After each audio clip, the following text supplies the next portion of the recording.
group is? Okay, well, y'all are the focus group. So the first question I have for you, y'all are too, actually. Y'all got to participate too. Okay. Please stand if you're able, if you have family members who are saying, I do not want to vote this election.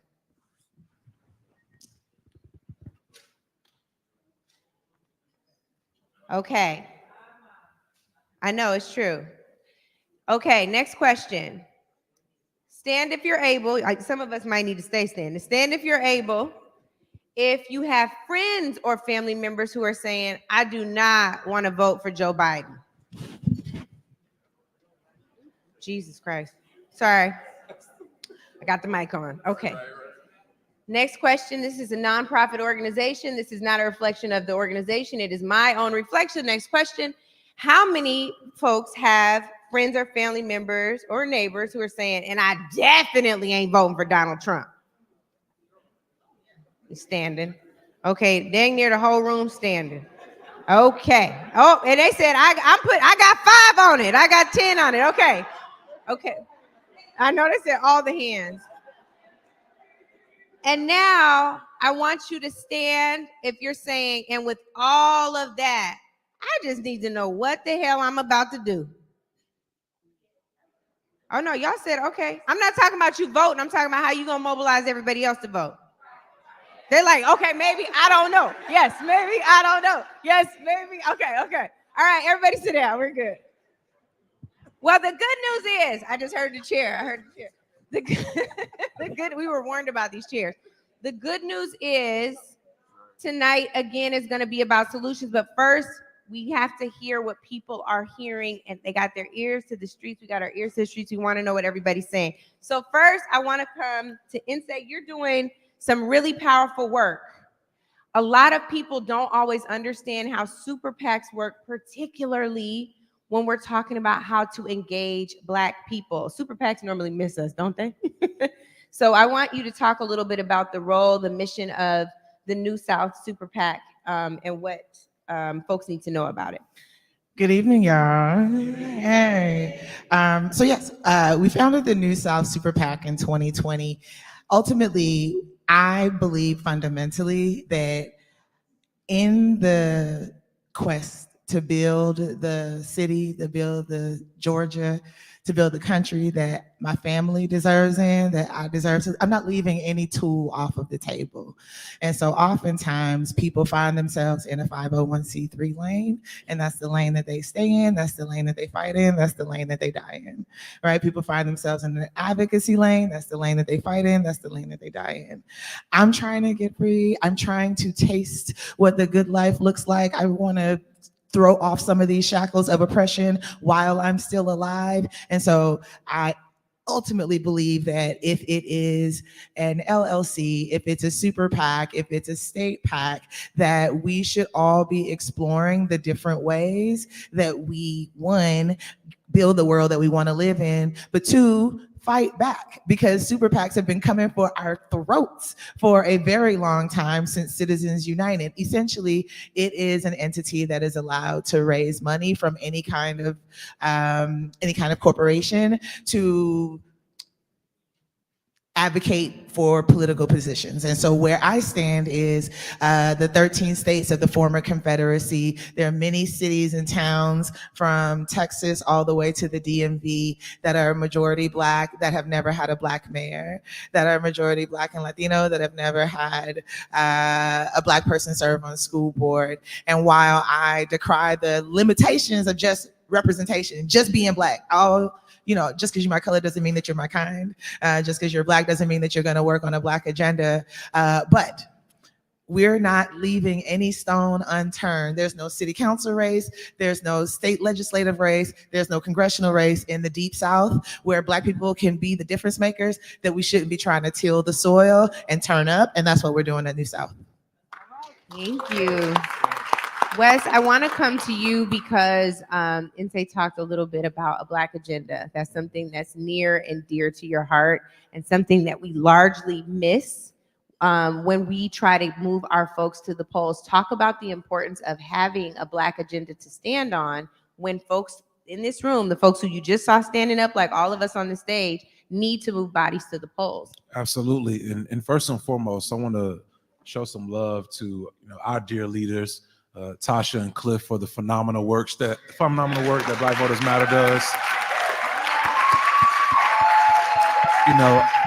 We know that they get their flowers in some regards, but I think it's important that whenever we have the opportunity to truly appreciate them, we should do so.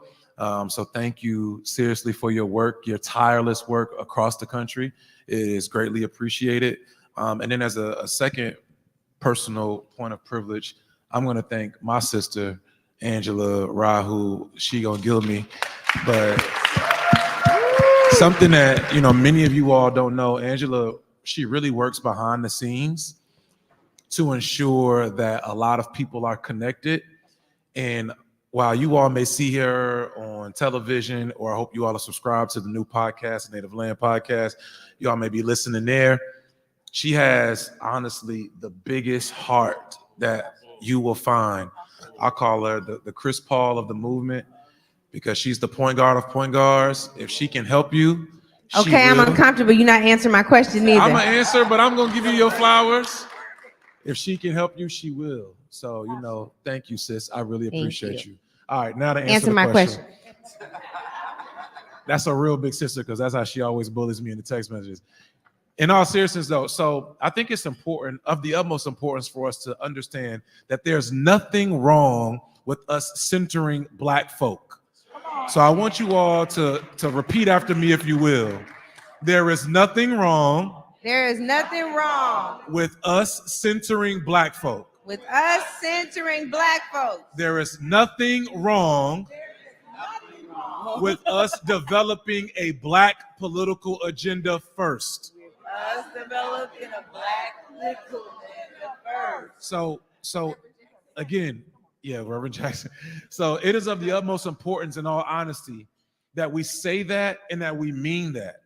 Oftentimes, when we are lobbying for individuals to go out and vote or to participate in the electoral process, we're thinking about a multitude of different things. We're thinking about anti-immigration laws. We're thinking about student loan debt. We're thinking about a wide variety of different things. And all of those things have an impact on Black folk.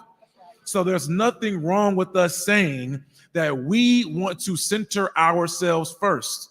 And in order for you to get my support, I want you to tell me what you're going to do for not just me, but my people. We have to be willing to be unapologetic with saying just that. Now, I served as a vice mayor of Charlottesville, Virginia for 4 years. Like, I get it. When you're in the office, when you're lobbying, when you're organizing, when you're on the ground, when you're in the streets, when you're around the way, whether it be at the liquor store, the basketball court, or in the classroom, we're trying to convince our people why we have to be engaged. But I firmly believe that in order for us to be convinced, we have to be shown what will happen and what won't happen when we do not participate. But for us to participate, everyone, especially those of you in this room, have to be willing to sacrifice our comfort levels to say that we're going to do what we have to do for us. And by me articulating that I'm going to do what I need to do for me and mine, doesn't mean that I am against you and yours. But I have to be willing to look out for me, because if I don't, ain't nobody else going to.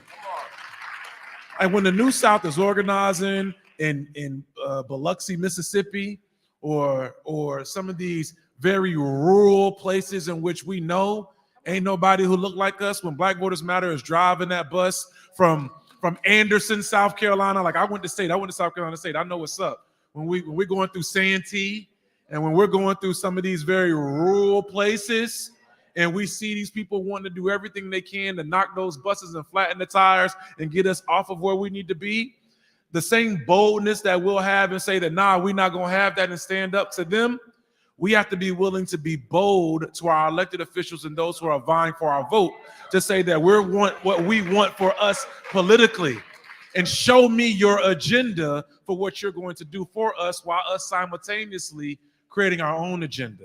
So that's the work in my regard. I love that. Tamika, it's so important to tie in what Wes is articulating around a Black agenda. Normally when we talk about that, we're thinking about a national or a federal strategy.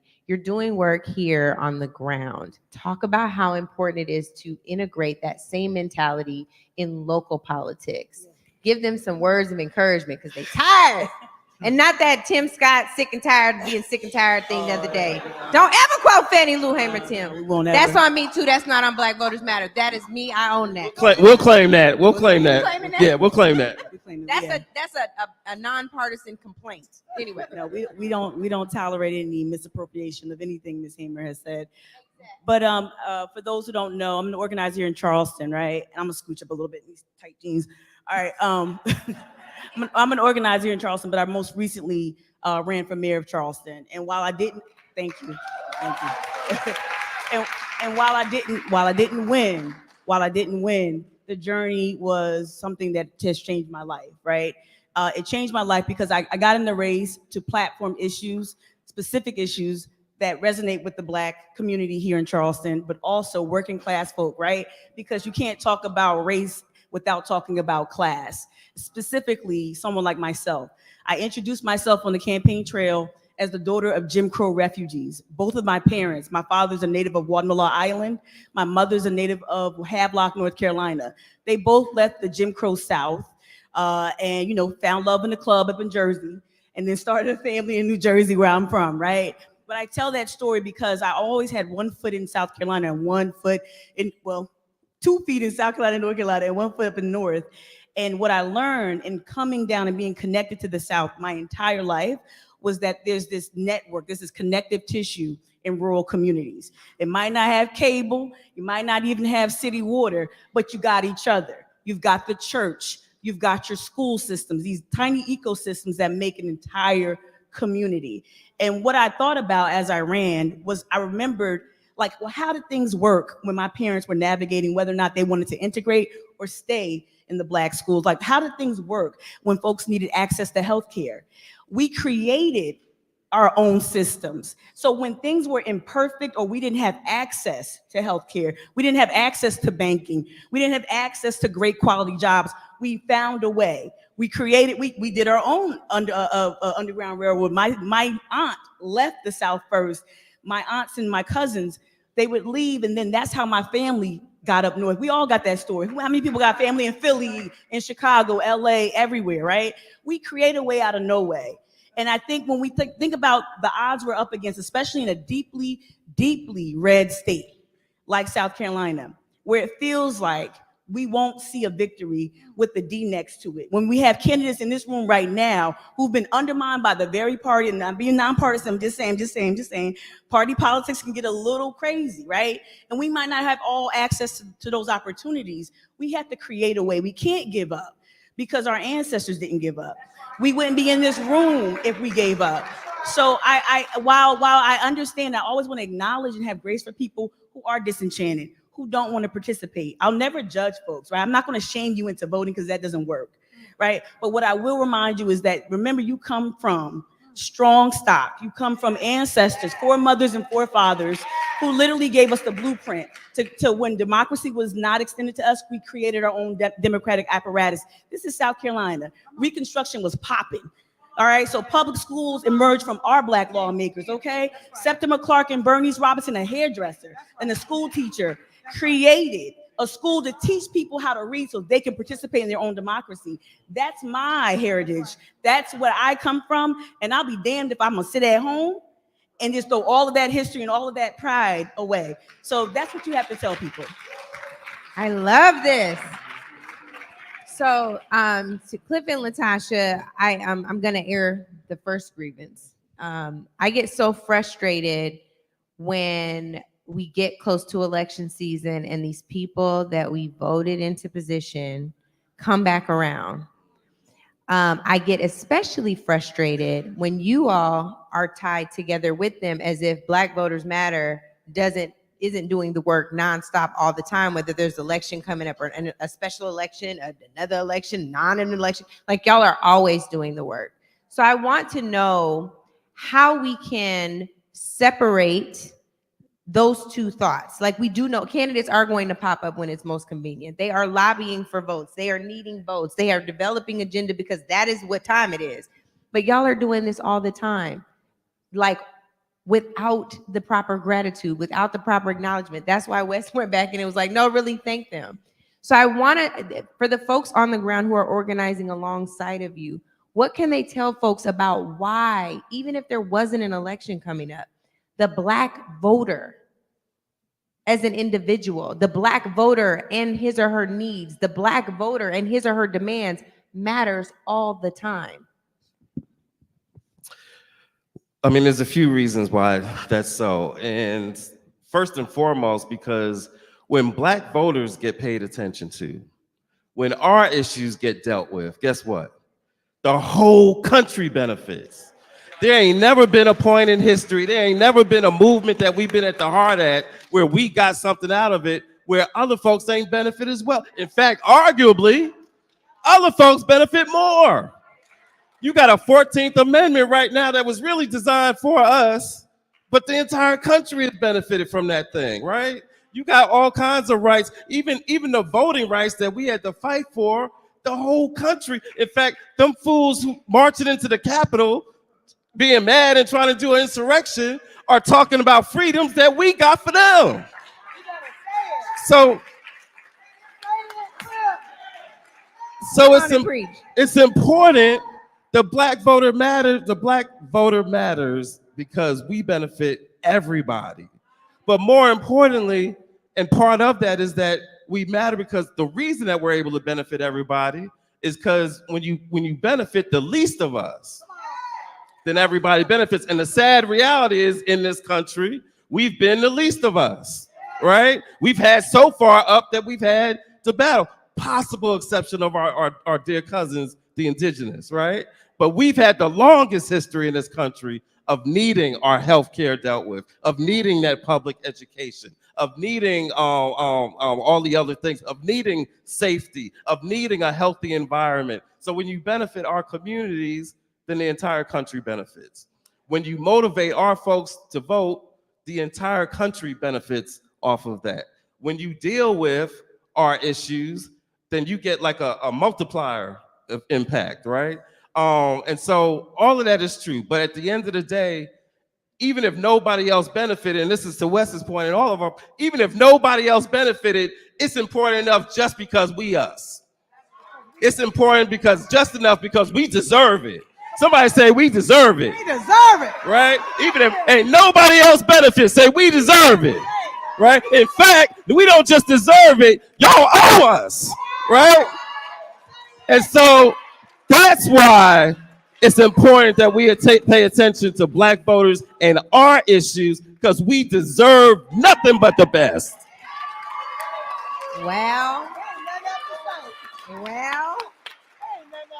Well, since there's nothing else to say, I'm going to add a friendly amendment to my question.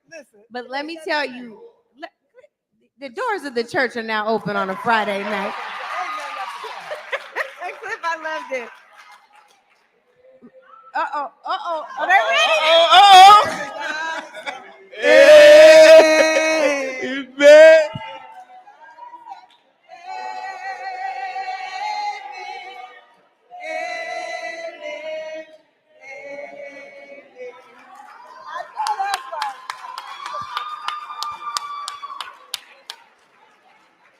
Tell you I love Black people. I love us.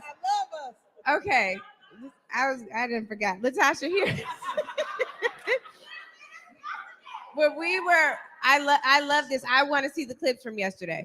Latasha, we were in the car.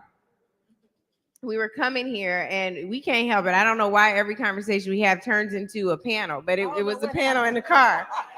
And Latasha was talking about the tools we need. And I think it goes right in tandem with what Cliff is saying. He's saying we deserve this attention. We deserve to matter. We deserve to have our needs met. We deserve to have our demands met. You also talked about the tools. We deserve to have the tools. And even if they won't give them to us, we can. Hello.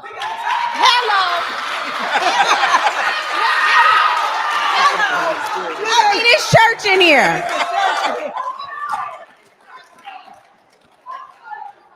She said we taking it by force. So Latasha, what else you got to say? Don't tell me you ain't got nothing else to say on it. Say it now.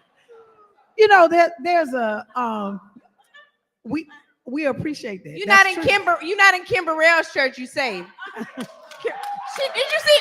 There's a clip. I'm not shading her, but she got that lady together. Look at the clip. I'm on point. Look at the clip. It was funny.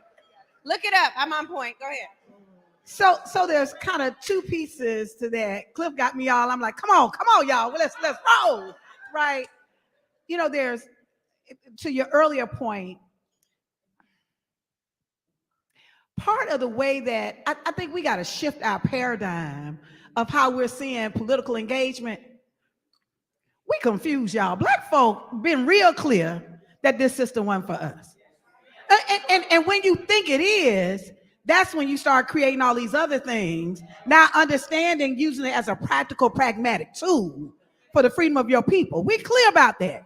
We've been very clear. There, and I'm going to go even back to even when our folks were enslaved in this country. We were very clear in certain circumstances that literally we utilized what was available to create some space so that our people could have the freedom, those that needed to leave, to escape, to come get the rest of us, those who were working in the house that needed to get food to feed some of us, so those who actually could steal a little medicine so that when our people got beat or hurt, that they could solve them. We were very clear, right? It wasn't about, I don't like this doctor. It wasn't no damn doctor, right? It wasn't about, I don't like how they talking or what opinion. We didn't have that. And so how disabuse yourself that we're in some space that you got the privilege to pick the perfect candidate in a country that ain't perfect. And so I'm saying that because I want y'all to hear me. I'm saying that because we got to be, our ancestors were very sophisticated to be able to utilize what tools were available, if nothing else, but to release some of the pain, right? It is selfish when you think that you got the audacity to vote for yourself. Our power has never been about us voting as an individual. When I go and I vote, it's for mom and them. Because whether or not I can depend, or I can afford health care, when they cut off Medicaid, right, it impacts my family and my people die. This is real, y'all. This ain't about I'm talking about a party or people. It's about pragmatism, being pragmatic. And sometimes we're not honest. Sometimes we got these ideas, and people want to talk about third party. We can tell you about third party, can't it, Cliff? Right, please don't talk to me about that and you ain't done nothing to be a one. Right, because we can speak on that, because we have. But let me say this, because I really want y'all to hear me. Part of our conversation, or what Angela and I were talking about in the car, is if somebody breaks into my house and I don't have a gun, I don't have a weapon of choice, and all I got is a fork, I'm gonna stab the hell out of you with that fork. If you are trying to kill my family, it's not the ideal tool. It's not even the protection mechanism that I want, right? But at the end of the day, whatever tool is available that will protect me and my family, I have to use it. Some of us are so selfish or so immature in our thinking. And this ain't about age. Because I am literally, young folks, y'all got me on fire. But that's a whole nother story. Like, I'm following y'all. But it is, I want to shift this, right? I understand this whole notion of we deserve people that are going to represent us. We do. I'm from Alabama. How many times you think that my folk got this great candidate to vote for? What kind of privilege we had that? Where they do that at? That's right, because you got Miss Stephanie out there in Michigan, right? But my point is, voting for Black folks has always been a pragmatic, practical choice, if nothing else but for harm reduction. And so I'm saying that because we find ourselves in a circumstance where we inherited, right? That we inherited that at the end of the day, it is any tool, whether that's resources, part of us have worked jobs. How many of y'all don't work jobs that you hated, but you had to feed your family? Raise your hand. How many of y'all have done some work to bring money or contract in your household that you did not want to do that thing, but you had to feed your family? We do it every day. I'm saying this because, yes, we have to do two things. One, just like y'all, I am tired of engaging in systems that marginalize and devalue my people. I'm so tired of it, y'all. I am tired of literally having to go into every single system that I know that literally I had to take my aunt to the doctor. I was telling this the other day. It broke my heart, but I understood. She literally, we go to a doctor in Selma. In Alabama. She didn't want me to wear my shirt because she said when they see Black Voters Matter, they're gonna treat me different. Do y'all think she was lying? It ain't the thing that I want to do. If I was in my mindset 20 years ago, I would have been like, well, they just gonna have to deal with the shirt. But as a grown, mature woman that loved this woman, like, the fight ain't on my shirt. The fight is here. And so some of us, in my opinion, we have been drawn by this social media. I got to be an outward activist, don't do no work. I'm just being honest. But we're a political pundit because we got 2 tweets and 5 people following them. And that position, no. We got and our position has created those 5 likes. And so now we feel affirmed because we've got those likes. And now we're regurgitating a position on something that we've not done any study about, right? A position that we've not done any work around, a position that is not grounded in anything. Do you know how dangerous that is? And I'm saying this because at the end of the day, we are still dealing with the repercussions of what happened in the Reagan years, right? And I'm saying that because at the end of the day, if we don't have the luxury to be we don't have the privilege or the luxury in this country that is just based on who we like or who we don't like. I'm just being honest. We don't. Or who excites us. This election is not going to be who is excited. Hell, we weren't excited by Biden in 2020, if y'all be honest. So now all of a sudden y'all act like literally, who was excited? It's not about who excites us. This election is really going to be determined about who ignites us. And so the question is, what's going to ignite our people? For us, me and Cliff, I'm gonna wrap this up. What Cliff and I were very clear about is even in the theme of Black Voters Matter, if you look at the back of the shirt, who got a shirt on? On the back of the shirt, what does it say? It is about us. That the frame of what we have looked at, because literally in some ways we listen to white media. I just need y'all to hear me. We listen to white media and then we start approaching voting like white folks approach voting. But our reality in this country ain't the same as white folks in this country. That's just the truth, right? Because there are some decisions that will take our people out, right? There are people right now, there are white boys making millions of dollars of selling marijuana right now, having marijuana festivals, and I got cousins that went to jail for 23 years, right? I'm saying that because it's real. So don't be playing with our families' lives because you got a political position because you just got on TikTok. Don't do that, y'all. We got to engage in a real conversation because it is authentic. We all tired of this bullshit, right? It is authentic and real that literally we're engaged and we got candidates that we may not be excited about, that some of them are really problematic. It is real that oftentimes we've had to vote for people that literally got very problematic positions. The question is, how are we going to shift this and have this conversation about what is the best piece for us that's going to provide some protection for us? So at the end of the day, no, I don't have a gun. No, I don't have a knife. All I got is this fork. But I swear to God, if you try to roll up on me and my baby, I ain't got nothing else but this fork. I'm going to have to use it. I'm not going to depend on the fork, though, but hear me out. I'm not going to depend on the fork.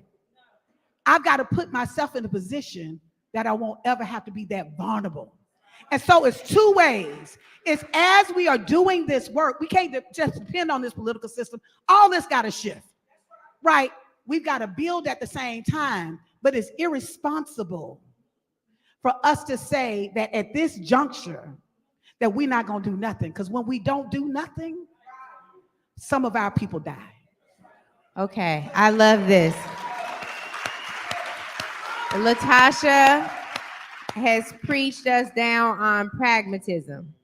While I ask this next question, because I have another grievance, LB, I want you all to start making your way to the mic to address your grievances. We're going to spend about 15 minutes on that, and then we're going to be moving towards solutions, because it's a primary election next Saturday, okay? And we are in full election season.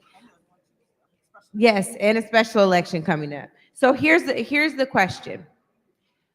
You are 1,000% right, LB. You know that. There are a lot of people who may not be in this room. I think this is a very privileged room. Most of the people that we're speaking to in this room, this is the choir, right? We are preaching to the choir. We know that y'all need to be. The choir don't want to sing. The choir is tired, right? But also, you all know this to your core that she's right? It resonated when she said it. And yet and still, the latter part of what you said, that we have to build something different, something that really serves us. So when we say it's about us, it means something different. Every election we say, we just got to hold our nose and do the thing, and next time it's going to be better. Next time we're going to have a better bench. Next time we're going to have better initiatives. Next time our agenda is going to be tight. Next time we're going to stand united and work together. Next time we're not going to tear each other down with 5 tweets and 2 followers, or the other way around, right? We keep going to this next time, but there's got to be somebody in here who has a family member that says, what about now? Right? And I'm not saying that is in opposition to what you're saying. I just want to get to the second part of what you raised. I guess nobody in here got a grievance, so I'm going to air this full grievance for y'all, since you're not making your way up to the mic. She said, oh, I'm going to go down. Come on. You can go to the mic. Go to the mic. Go to the mic. But while we're being pragmatic, we do need to reimagine something that really serves us. So I want one of y'all, whoever feels moved, the spirit is all over this stage, whoever feels so moved, to respond to that, and then we're gonna go to our family over here. Oh, okay. No, hold on 1 second. Yeah. 1 second. 1 second. Go ahead. I would say, one thing I've learned from Angela is the power of timing and doing things the right way at the right moment, in the time in which when you're supposed to do it. Not when you feel like it should be done, not when you feel as if you want this right now, but doing it at the right time, the right way, and most importantly, with the right people. I learned that specifically from my sister. So when you ask the question, Angela, about what about now, I think there are undoubtedly some people in this room who feel as if I am going to do something now to address what we have to. And you have every absolute right to do just that.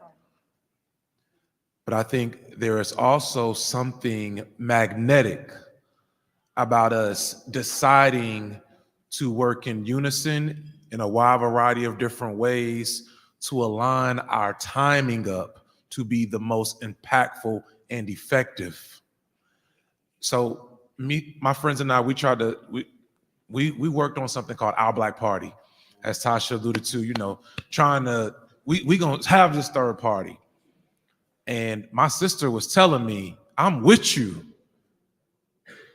we got to make sure we time this right, and we got to make sure we understand the work. Tasha and Cliff tried to develop their own, like, y'all, when we talk about developing and doing what we have to do for us right now, collectively across the country, it is a challenge unlike very, very few of us have ever had to endure. But that doesn't mean that we can't. So to answer your question, Angela, when you say, what about now? I firmly believe that we have to go through these muddy patches to get to the clean water that's ahead of us. That well is being developed. Wells don't just run. Like, you have to develop wells. You have to go through the trenches. You have to dig them a little bit. You have to figure out who's willing to dig with you.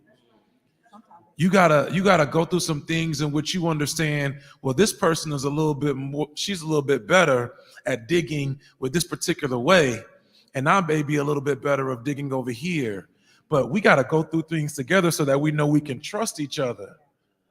I see my brother back there, David White, the unofficial mayor of Charleston, South Carolina. He got his own day here in Charleston. Literally, he has his own day. I have to go through things with David. Like, we went to school together, but we also know each other through community work. We have to go through things with each other to trust each other. And I ain't just talking about with no nonprofit dollars or some C4 dollars. I gotta be able to trust that when you may be attacked, you ain't gonna falter or just completely fall back. I gotta be able to trust that you're gonna hold me accountable when I do mess up. I got to be able to trust that even if it's just us going to jail together, we're going to go to jail together, as we have done. So to answer Angela, and I'm going to shut up. The power of now, that answer is so complex. Many of you are doing, continue to do. But that timing, and this is just my opinion, God is going to tell us, as he's already shown many of us. And now it's going to be up to us to effectively listen and then work in divinity and in divine timing to get to where we need to be. And as Moses led his people to the promised land and didn't get to go, some of us are going to do the same thing. But it's not about always going there. It's about getting your people there. As the church says, it's about us. So just keep that in mind as we do. Sorry. No, you don't apologize. I want to come to you. You ready for your question? Okay, I just got the chills. Sorry. What's your name? Oh, I'm Crystal, co-founder of Protective OGA. Woo, y'all, I am so happy to be here right now. I'm about to cry. I have been attacked just off of what we're doing right now, and it is so important to be around people who understand. Like they said, they preaching to the choir. We know what happens when they take away our voting rights, right? And my community means everything to me. I'm from South Central LA. So, we was taught to not get caught up in a system. So politics and my community, they don't go together, right? And so, but I know the importance of our voting rights, which they're trying to, take away from our voting rights in Georgia. And constantly, right? But, my grievance is in this particular moment, in this presidential election, we have a genocide going on, and that's breaking me down. A couple of genocides, thank you. And I was actually approached by one of my childhood friends' mother the other day, and she asked me who I was voting for. And logistically and, what we know, I said I was voting for Biden. But I'm saying this as an individual, not, under my nonprofit as a co-founder. And I was attacked, and she started sending me pictures of, the kids and the rubble and all of those things. Like, I'm not seeing the same thing. And so my question here to you all, that really hurt me. Because I see the same images. How are y'all dealing with that? And how do we have that conversation with our loved ones and and where are we now with that? And how can we still get the messaging that it's important for us to show up? And you know, folks want to vote for Cornel West, which is great too. But how can we tell folks the importance of voting for the person who is going to help us reduce the most harm? And thank you. Thank you. You come. So this is what I'll say.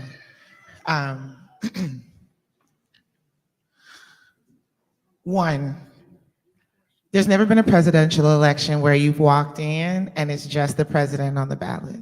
There's an entire ballot. In California's ballot can be 50 pages. South Carolina's ballot is multiple pages. That as much as we tell ourselves these stories about the superhero and the Messiah, and we focus on an individual, that there is an entire United States House of Representatives, there's an entire United States Senate, and there are state legislators that are all participating in, or at the very least ignoring, a genocide. And so the idea that if you are deeply concerned by this, there are a number of people, there are a number of voices that we can't stop. There was the Birmingham Children's March, and then white folks turned up and burnt down churches and bombed churches with 4 little girls in it. And there were more terrorist attacks, and there were more terrorist attacks. And then the National Guard came in, and then the president came in, and then we got the Voting Rights Act of 1964, or Voting Rights Act of 1965. And then what I'm telling you is that throughout the history of the United States and throughout the history of the world, that we experience here's my metaphor. We take 2 steps forward, we take 1 step back, right? That we make a bunch of progress and then we get kicked in the teeth, we get knocked to the mat, and then we get up again. That when you see human rights violations happening, you say something and you do something. You use the tools that you have, where you are, with the people that you are able to influence, with whatever energy you have in your body to say stop, right? Or to ask for or demand the things that you want to see.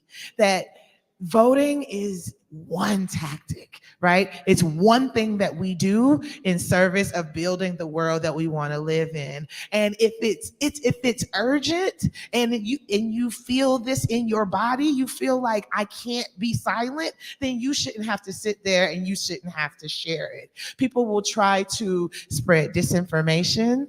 People will try to shame you into silence by calling you anti-Semitic, right? Because you're asking questions. You should never stop asking questions. And if it feels wrong in your body and it doesn't feel right to you, then you should absolutely say that you don't have to have a Harvard degree in order to understand that when you kill people for immutable characteristics, that is the technical definition of genocide, right? And so all I'm saying is there are terrible things that are happening. There are multiple $billion-dollar natural weather disasters, climate disasters that are happening while we have elected officials that are pretending like climate change isn't real, right? And here's what I will tell you is that between the 1920s and the 1970s, they called this period in the United States the Great Migration.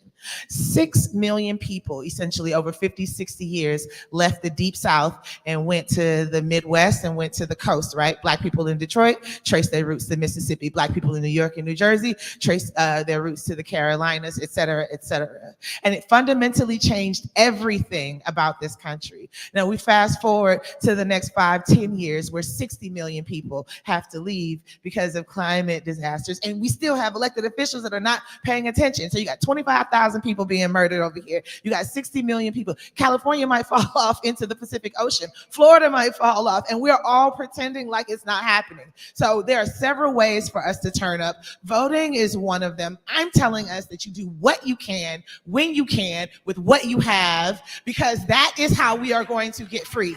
And it ain't never been one person who gave a dope speech.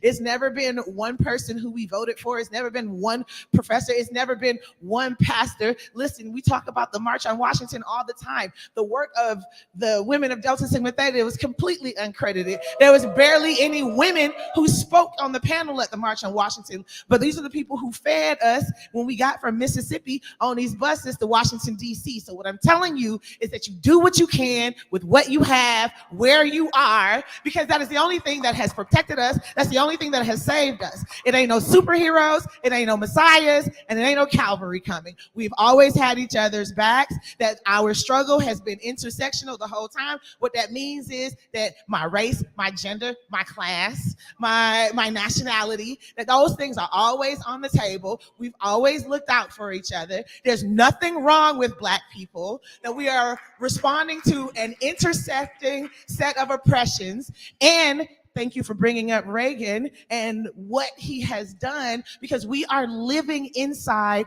40 years of someone else's imagination of what America could be, right? So when Angela asked, what can we imagine? Can we imagine something different? I know it's hard, right? Because it's so easy when people ask you what you hate. I can tell you the people I hate, the things I hate, the food I hate with ease, right? But to talk about the things that I love, the things that inspire me, the like hopes and ambitions and the dreams that I have for myself, because America has broken my heart so many times, it feels much more difficult to say that out loud. What is it that you want? So hear me.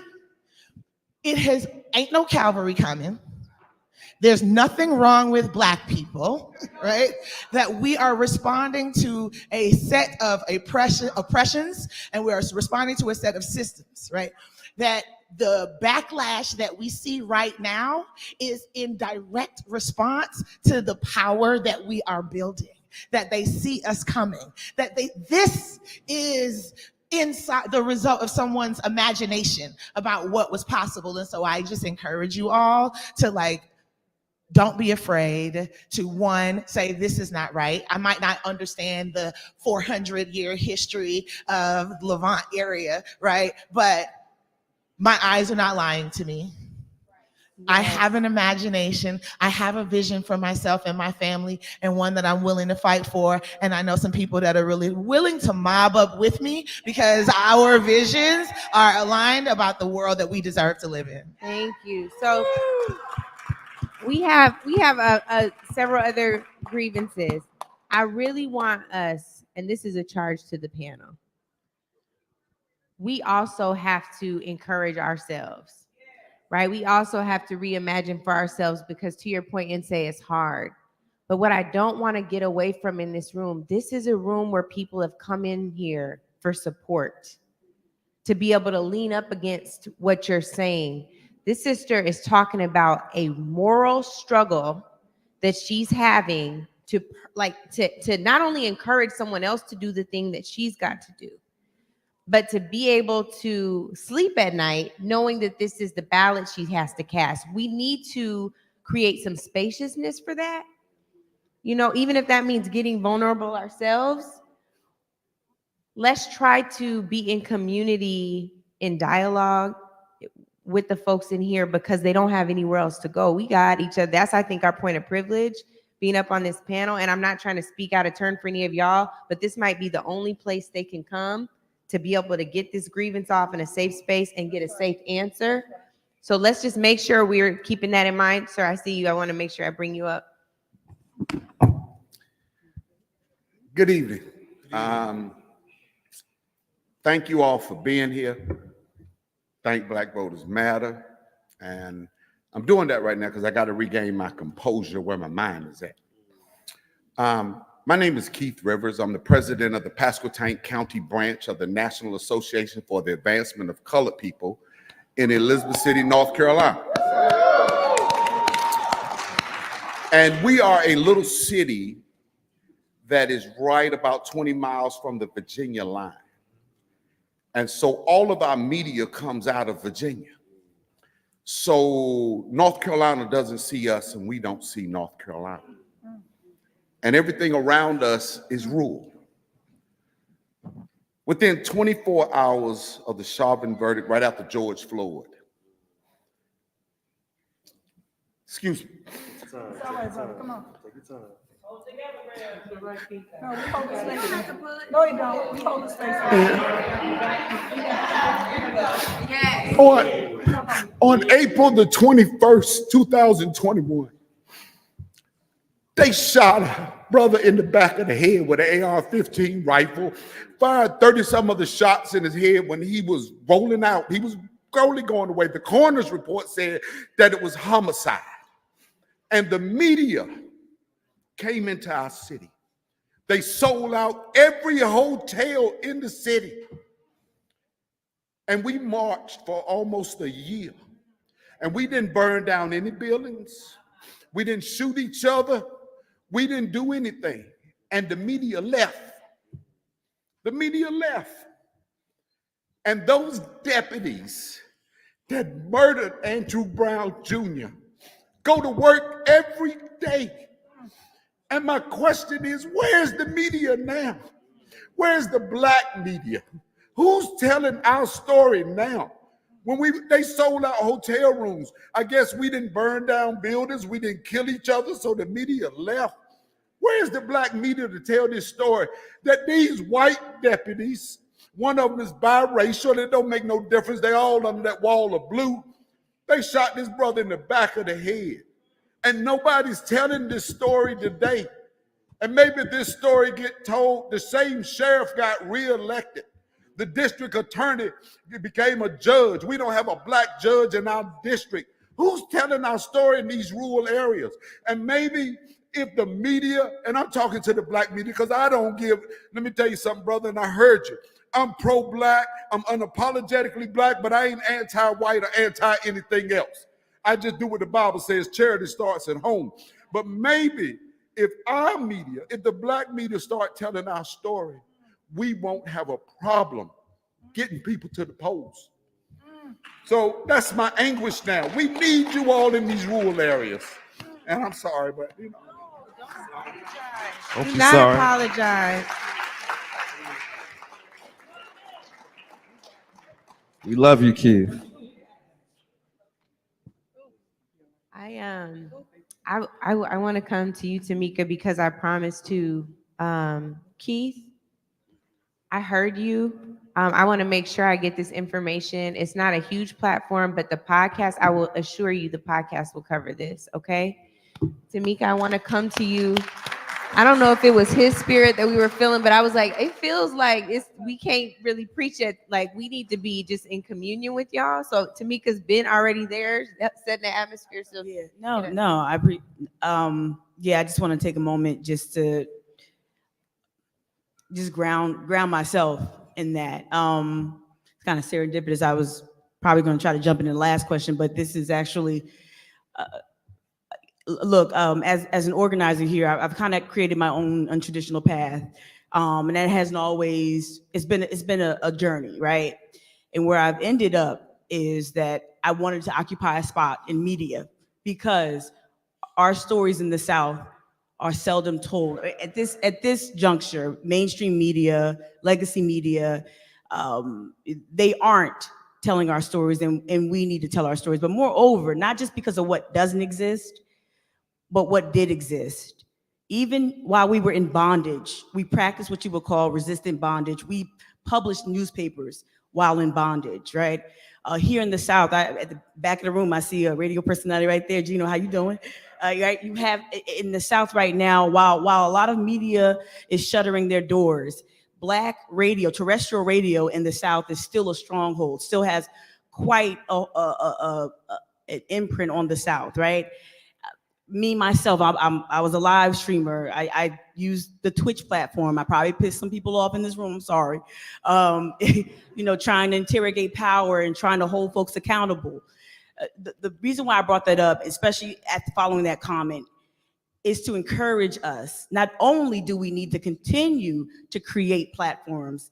I think I interviewed Cliff and Natasha when I had an own radio station a program.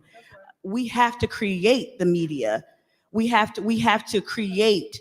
We have to use the tools at our disposal. We're having a lot of conversations, and I'm not going to ever shame anyone for having fun and frivolous conversations about, all kinds of things. But we have an opportunity right now, the technology, the wherewithal, And organizations like Black Voters Matter will literally extend, whether it's resources or connecting people. Tasha connected me to media from across the country, right?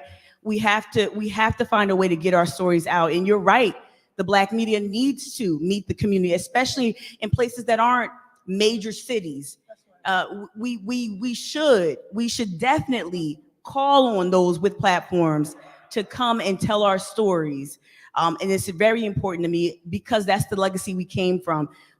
There are a bevy of historical Black newspapers that no one has ever heard of that came from Charleston and from the Columbia, from throughout.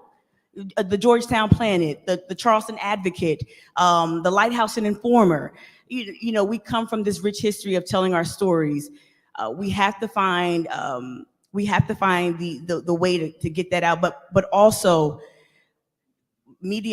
traditional media is suffering so much right now, and it's proven where there is a lack of newspapers or local media, democracy is dying.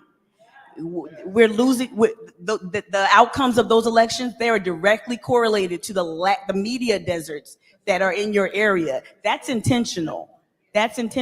Also, our areas, right? My family still lives on Guadalupe Island. Internet connectivity is not great. So we even when we want to get access to the internet, we cannot get access. And so these are things that we need to impress upon our lawmakers to improve. And you said something just a moment ago about what's on the ballot, and you alluded to down ballot elections. To me, the presidential is not the Super Bowl. It's a warm up. I ran for mayor, and at Grassroots campaign, my team and I knocked 2,000 doors, right? And so it's important that we get our community to engage with down ballot elections, with the less sexy elections, and we tell them what we need to see. But we definitely need to make sure that media does not forget us. This is Charleston. This is North Charleston. This is where Walter Scott, lost his life, right? We needed Black media. If it wasn't for that one gentleman, that person, filming what happened to Walter Scott, that story would not have been told. And so we have to be courageous enough to tell our stories. I literally have 30 seconds. I know we got to. You and Cliff, and we got, okay, let me just seconds. tell you this. We have 3 more grievances and we need to get to solutions. So Yes, you ma'am. may have 30 seconds and then I'm going to Cliff and his sister. Go ahead. Brother, I love you. And I appreciate you. Amen. And I just want to say this. If nobody came and told the story, you told it, and we still have to do the work. Amen. It's an unfortunate reality. But I want to make sure you know that you're affirmed, Black folk to Black folk, but specifically Black man to Black man. And remind you, brother, we love you, and we still have to work. If nobody else comes, we still have to work. So keep working, and thank you.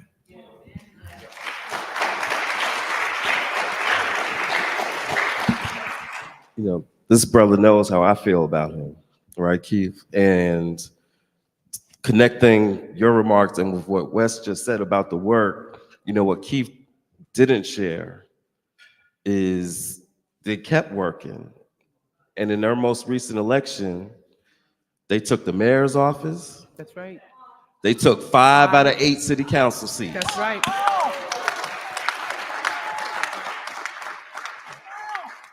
And I'm pretty sure that the murder was one of the issues that drove their organizing to help them win. They took their pain and turned it into power.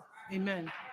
Much the way Ferguson took their pain and turned it into power, into progressive DA. Before Ferguson, we didn't even know the term progressive DA, right? They took their pain and turned it into a mayor like Tashara Jones, right? The people I know Barbara over there knows, and some of our Georgia fam over there know, the folks in Brunswick and Glenn County, Georgia, where Ahmaud Arbery was murdered, they took their pain and they turned it into power. They took the DA that refused to investigate Brother Arbery's murder, and they said, you about to lose your job. And she lost her job and then got indicted.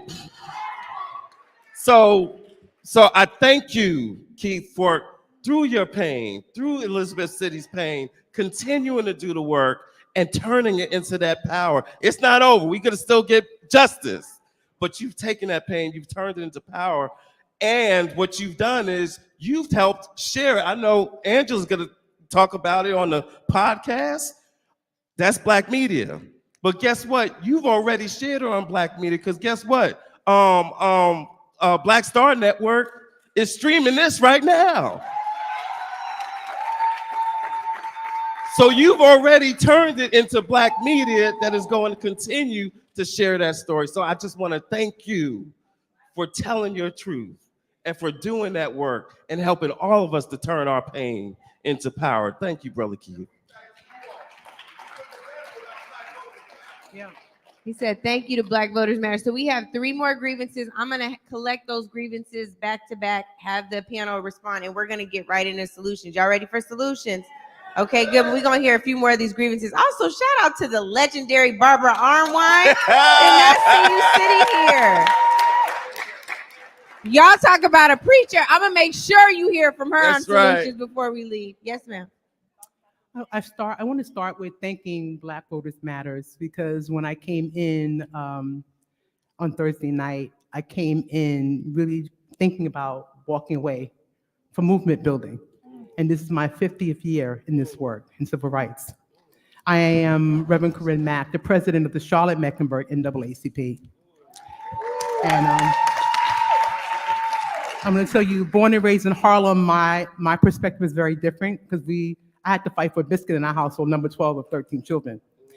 And coming into a city who did not receive a woman who was outspoken and quite authentic, but sometimes brutally honest, has been problematic. I want to tell you a little bit about what I've gone through. And Keith Rivers is my brother. We bounce off each other, and I need him and he needs me. I received a call from the FBI 2 years ago. And the call was to let me know that white supremacists had a whole website on me. And I thought that the organization that I work with would have my back, but they were mute. And that began this road of, am I alone? Am I walking alone? I think many people in this room sometimes feel as if they're in this work alone. What I truly feel is that we are interconnected. As Black people, historically, our ancestors went through far more than what we're going through, but they understood that love was an action word. And love was the foundation of everything that they were and everything that we still are. And that's why this organization has been a blessing to me, because it gave me an opportunity to really begin to look at the fact that I'm not alone, and I feel some hope. I am hopeful today. But I'm a little emotional because my brother was just emotional, so I'm emotional. He cries, I cry. I want to talk about the fact that all skin folk ain't kinfolk. Tell it. So in Charlotte, over the last 17 years that I've been here in North Carolina as a retired union vice president, I came here understanding my responsibility in walking in my purpose, my God-given purpose, and helping people get into office that look like me, only to find out they were Negropeans.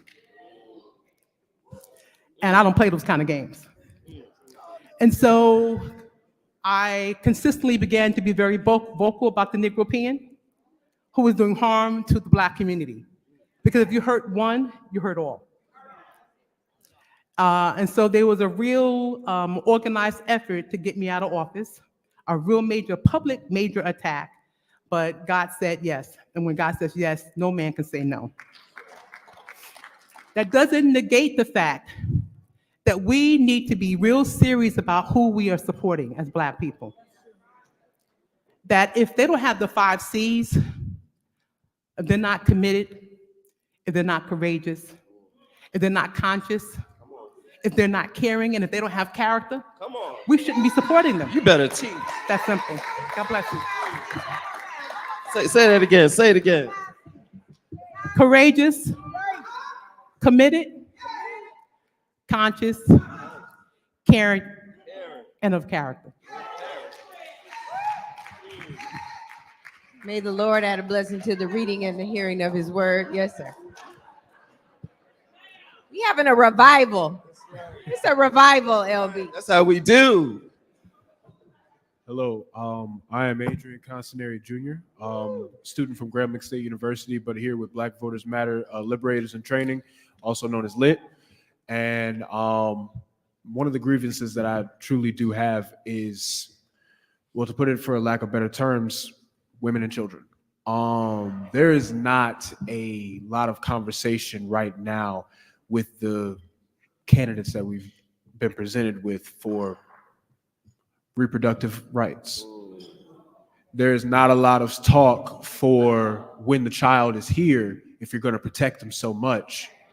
Am I going to be fine sending my child to school? Are they going to be reading books? Are they going to be reading? What type of world is it going to be that they're going to be in that's actually going to make them a contributing member to society? And how am I going to be able to trust that whatever person is to earn my vote is going to represent me in every aspect of representation? I'm 24. I have no kids. I have no wife.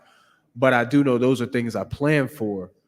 But if I'm going to make that plan, I got to make sure that they're going to have something that they can rely on, something that's going to be helping them when I can't, where I can't reach.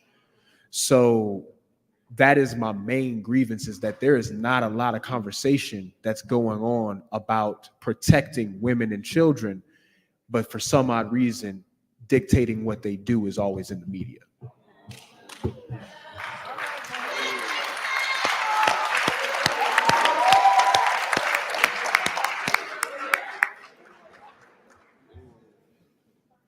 Good evening. My name is Willette, and I'm so proud of the youth that are here. Y'all are the future. We got to pass the torch, and I'm so happy about the solidarity, the unity, and our ancestors are proud. We just have to get some more people on board, but my grievance is reparations. Reparations now, and that's what I imagine, us having reparations. Thank you. I say. I love when she walked away and said, "We fight back. Black voters matter" on her back. She said, I'm gonna face reparations in the front. We fighting back on the back. Okay, so I want to open the three grievances that we've heard to the stage. I want us to be thoughtful but brief, conscious of time, because we have about 20 minutes, really 18, to address solutions. So I want to, if anyone feels led. So move. Oh, yes. There are multiple different frameworks and proposals for reparations. It ultimately is going to be a money thing, and it ultimately comes through Congress, right? That Congress is the ones that write the checks and approve what gets spent. And so I wouldn't even focus on the presidential election if reparations is my number one organizing issue, if it's the animating issue for me, that it's a congressional play. And there are multiple people running for Congress from South Carolina. Where do they stand on reparations? One, I feel like that's very important.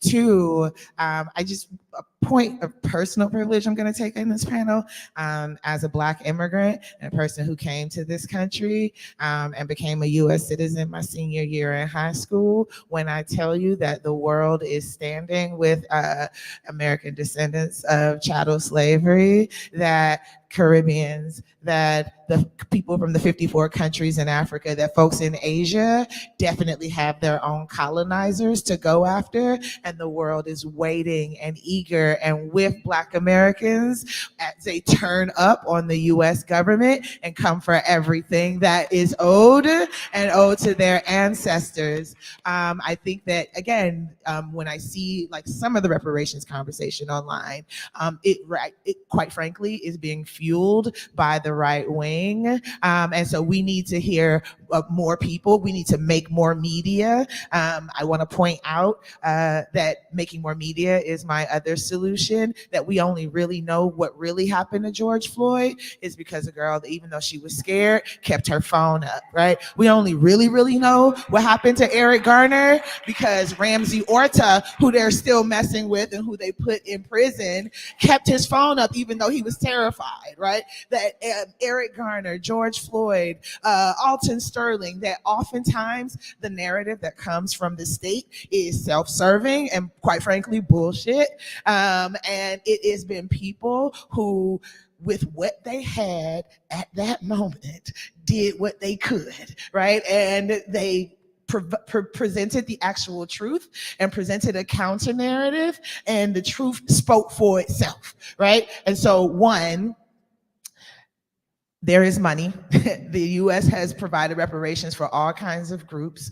Two, it is a congressional play, and so it's a House of Representatives play. I mean, what the president says is important, but this is something that can be built across in all, somebody tell me, 435 congressional districts in the country, right? This is a real thing. And then again, number three, it's also a global issue because Jamaicans want to see the UK, right? The people in Brazil want to see the Portuguese, right? And so folks are waiting for Black Americans to pull up at the United States Capitol, and we're coming for what you owe the Cold Crush and my ancestors.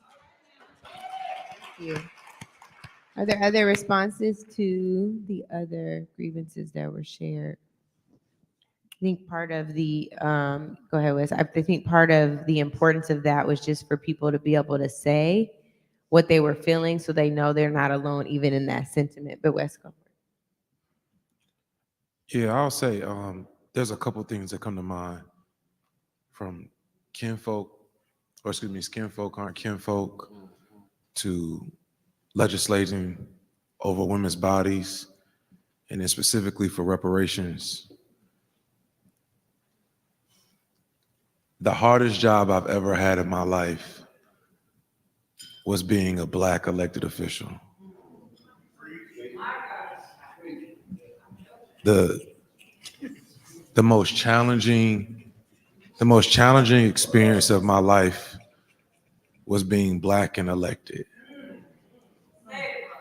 And I think it's important for us to be able to maintain a level of grace for those who are trying to figure out how to lead people, lead themselves, and navigate, as Tasha alluded to, a system that was never built for us, while managing and leveraging expectations of a multitude of people who have placed a wide variety of things upon you.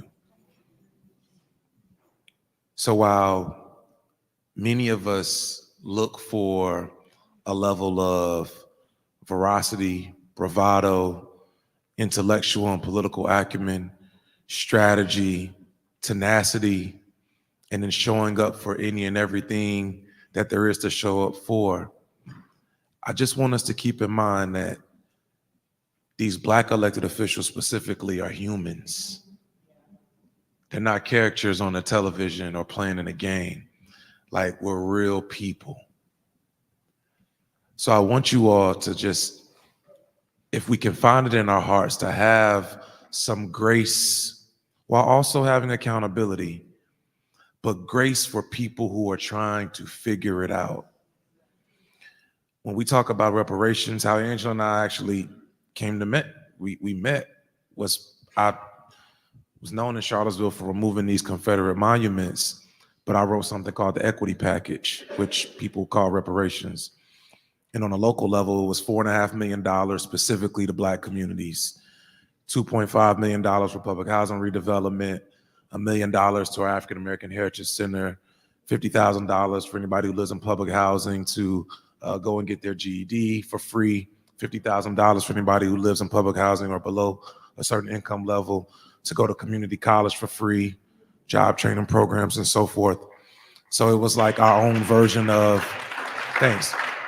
Wes, I just want him to pause right there. He had something called the equity package. If y'all could go back to your friends and family and say that there was an agenda that existed that included an equity package, wouldn't it make it a little bit easier to get them to vote? Yeah. You said no?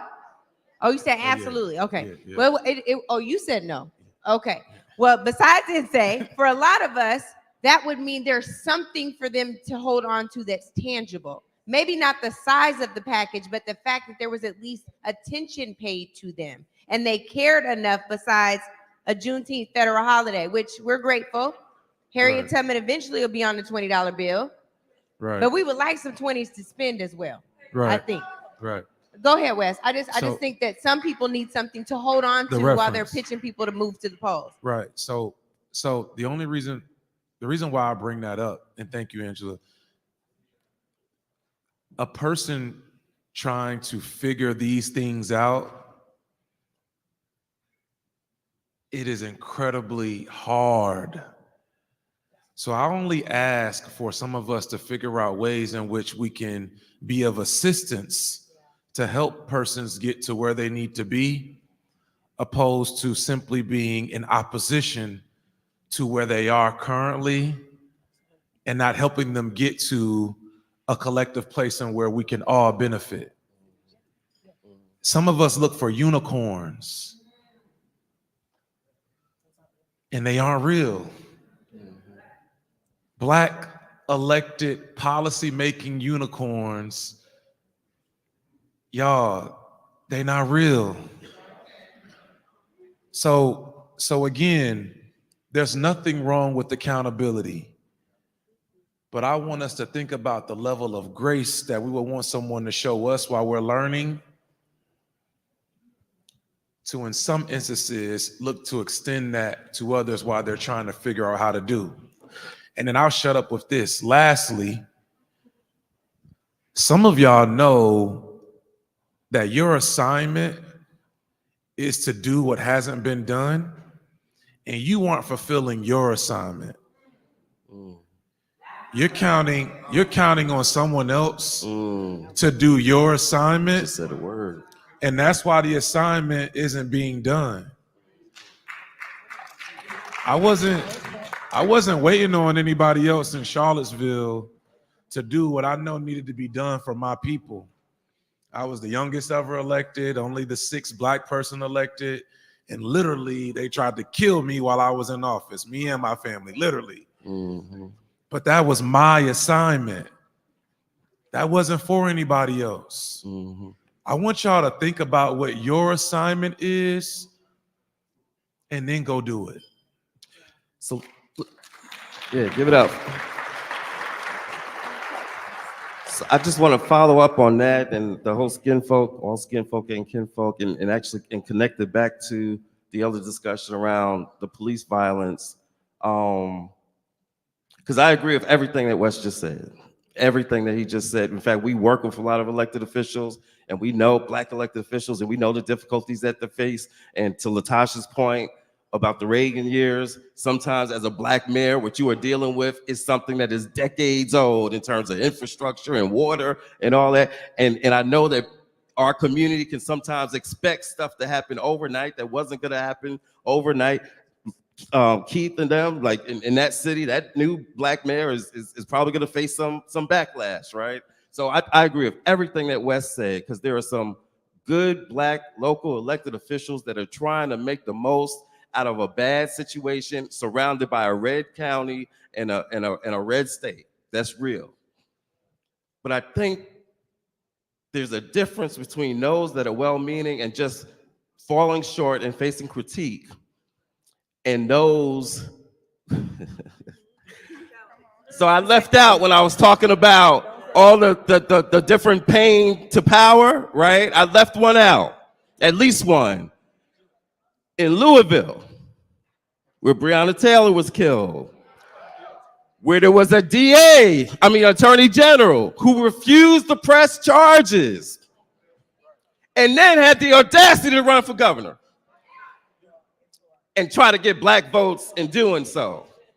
Y'all, everybody, you see all these polls talking about black men are gonna vote, da-da-da-da-da-da-da. That ain't work in Kentucky, because all skin folk ain't kinfolk. In Georgia, and when they decided that the best way to beat Senator Reverend Raphael Warnock, this ain't partisan, I'm just talking facts. It's just facts. That they thought that the best way to do so was to find the black guy who used to run with the ball, but at present time couldn't even put a sentence together. Because they thought that as black men, we would naturally vote for the guy that used to run with the ball. But all skin folk ain't kinfolk. And so there are folks who, well-meaning folks, right, who are facing hard situations, but there are folk who will get on stage and have the audacity to quote Fannie Lou Hamer. Talking about, I'm sick and tired. Rolling his eyes and all kinds of, and embarrass all of Black America. Well, not yet, maybe not some of us because we don't claim it, right?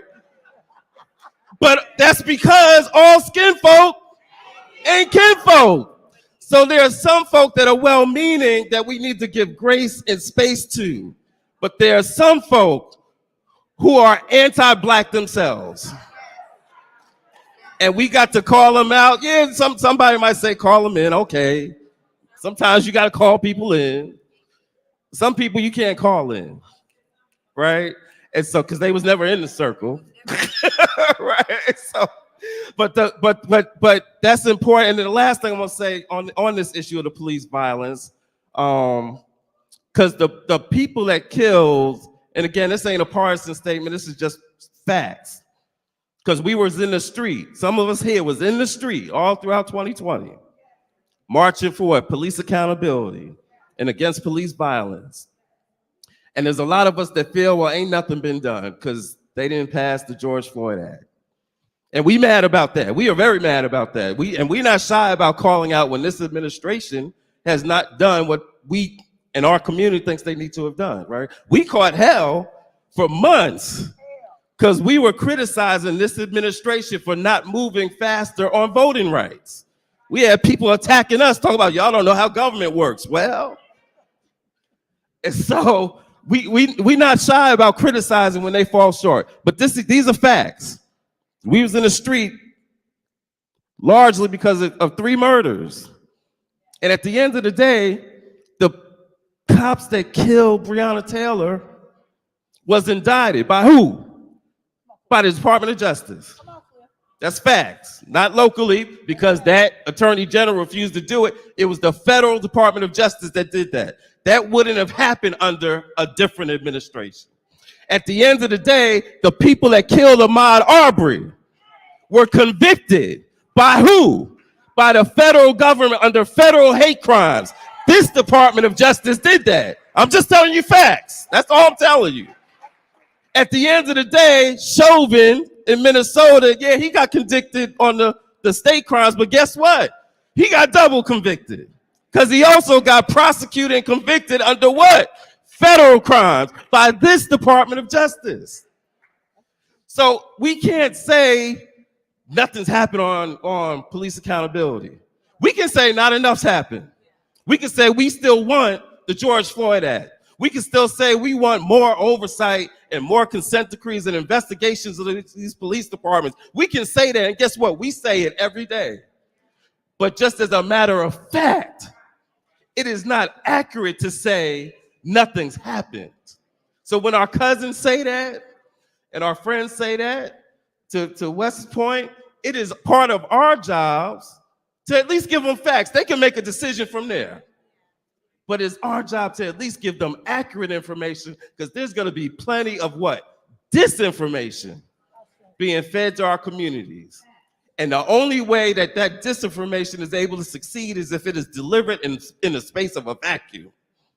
When we haven't done our jobs, it makes it easier for those that want to lie to us to do so. Because if we don't tell the truth, if we don't give folks information, if we don't have conversations with our folks, guess what? Somebody else will. Somebody else will, who does not mean our community well. So we heard from Wes around extending grace and working in coalition with kinfolk elected officials. We heard from Cliff on making sure that we're clear about delivering facts, what actually has happened, making sure that we're not feeding into misinformation because of the frustration that is collective and that we all share. I think the other thing that's really important, and I want to come to Insay, I want to come to Tamika and to Latasha to close us out on solutions, but there's one note that I have because press is in the room. And as you take notes and record this, what I hope you will also do is write this down. It is not the sole responsibility of Black people to save America from itself. Say that again. It is not our responsibility to swoop in and save any party. It is the responsibility of any and all parties that are seeking out Black voters to follow, understand, and abide by our demands and our agenda. That means you got to spend a hell of a lot more time with us than around primaries, caucuses, and general elections.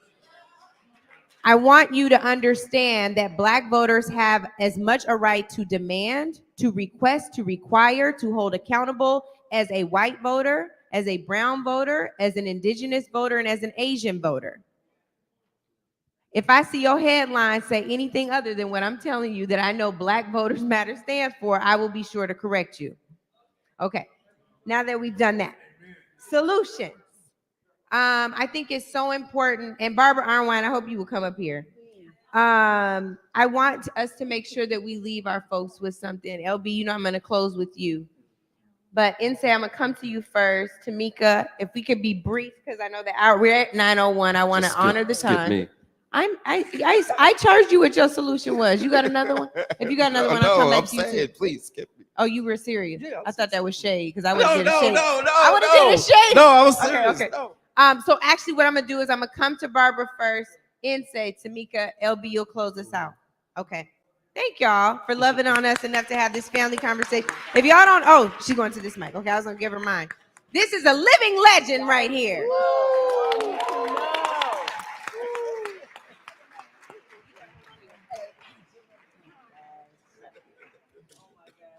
I'm glad to see you too. Here you go. That's for you. Well, this has been an amazing, oh, you're too kind.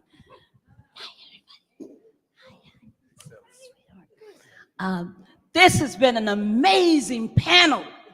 What an amazing night. Thank you, Roland Martin, for sharing this with the nation. Because we need these discussions to be nationwide. The honesty that's been on this panel is the talk that we don't hear because we suppress our own voices. So it's so important for us to speak. I just want to say two things. One is I got to give nothing but love to everybody who's here because it takes a special kind of love to stand up for our people.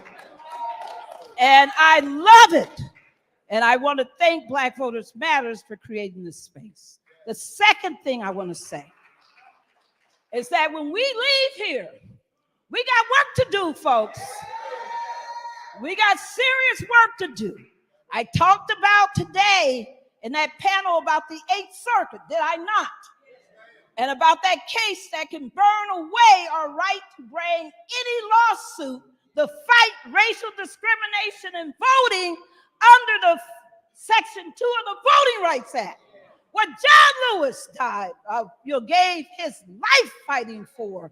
What Amelia Boynton, everybody beating on that bridge in Pettis, on the Pettis Bridge in Selma gave their blood for. They're going to tell us we can't have that law to enforce our voting rights? No way. That's our generation that has to stand up. They did what they had to do. We got to do what we must do. And so we want you all in that fight. Join us. We will not stop. The second thing and the last thing is we better pass the Freedom to Vote Act. We better pass the John Lewis Voting Rights Advancement Act.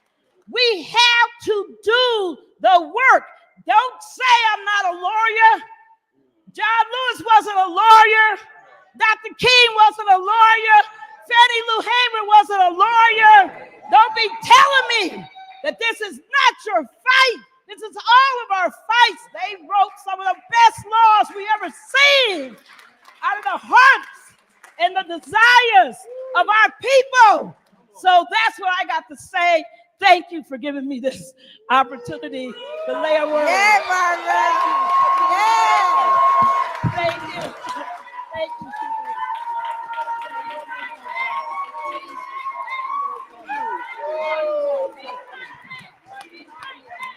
We fight back. We fight back. We fight back. We fight back.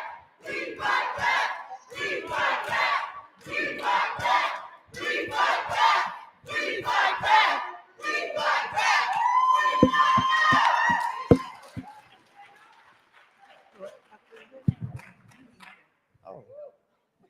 Angela Rice set me up. They say all skin folk and kin folk. I feel it. I feel it. I see what they mean. I will be brief. I'm a PK, so this ain't really my ministry, but I'm gonna keep it short. I ultimately I subscribe to the gospel choir theory of organizing. The reason the Georgia Mass Choir can hold a note for so long is because everybody's doing what they can. When they can, you holding your own note. And when an individual vocalist needs to drop out because of competing professional or personal obligations, guess what? It's still choir rehearsal on Wednesday and we still gonna sing on Sunday morning. You know what I'm saying? And so what I'm gonna tell you is that, and I know you've probably heard this before, but it is true. We all need an organizing and a political home, right? That we know these people's names who have done great things throughout the course of history, because that's just the way storytelling works. But y'all, none of us get this done alone. And I'm tired right now. And I don't know if y'all can tell it, but I'm tired, in my body and in my soul.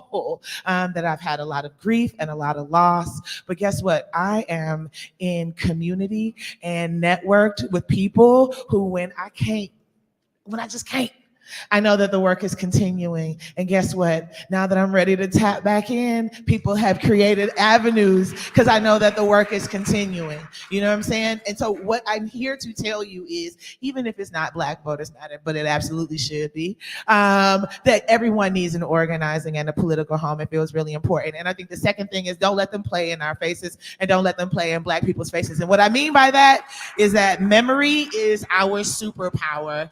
You have to know that when Reagan deregulated a whole bunch of industries, they kicked the teeth in the mouth of unions, that union membership went to the toilet.